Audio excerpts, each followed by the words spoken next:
The word vain, do you know what it means? Vain. So V-A-I-N? Yeah. Vain. Okay, no. Like one of the commandments is thou shalt not take thy Lord's name in in vain. So what's vain mean? Oh, that's a good question. Yeah, so most people think if you say, God damn it, that's cursing. It's not. First of all, God's not a name, that's a title. Right. Number two, vain actually means to make meaningless or useless.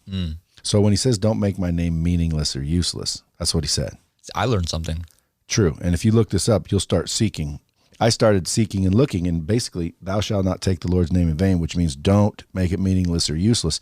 And I thought to myself, well, what is his name? And then I started looking it up, and you find out his name wasn't Jesus. Yeah. Well, that's how it's translated. Nope, that's not true either. Go look it up. At the end of the day, how much more meaningless can a name be if you just stop using it? Yeah. Like, don't use his name. Don't use his name. That's exactly contradictory to don't make my name meaningless. Exactly. And then you look at other scripture like give praise to my name, sing glory to my name. He wants us to know his name. Yes. He gave us his name in the scripture over 7,000 times. You know that? Yeah. And now it's gone in the Bible. It does not exist in the Bible. Why? Who replaced it? What happened? When did it go from there to not there? Yeah. Well, it went from Yahweh or Yahweh or Yahuwah or however you pronounce the actual big one's name. That's God, if you want to call him that. But again, you know God, the derivative of that word?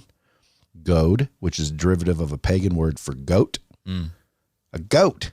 Yeah. When people say God, that's a literal derivative of the word goat. Yeah. And not greatest of all time. And then look at look at the goat. What does the goat represent? Oh, yeah. It represents demonic. And or paganism. And or paganism. So it's like you start to realize, like, dude, are these symbol? Like, when was Jesus born?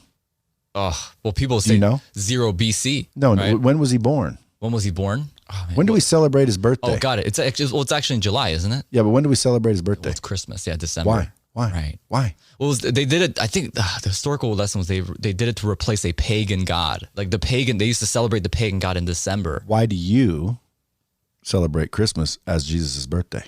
Right. Because you looked and found out it was his birthday?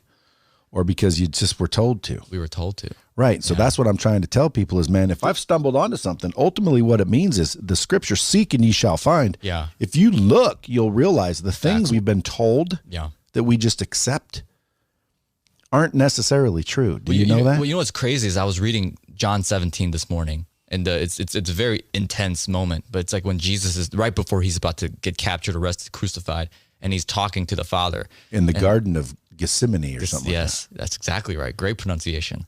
And so Jesus actually said in his prayer, he prays for himself. And he says that his prayer is that the people, the believers,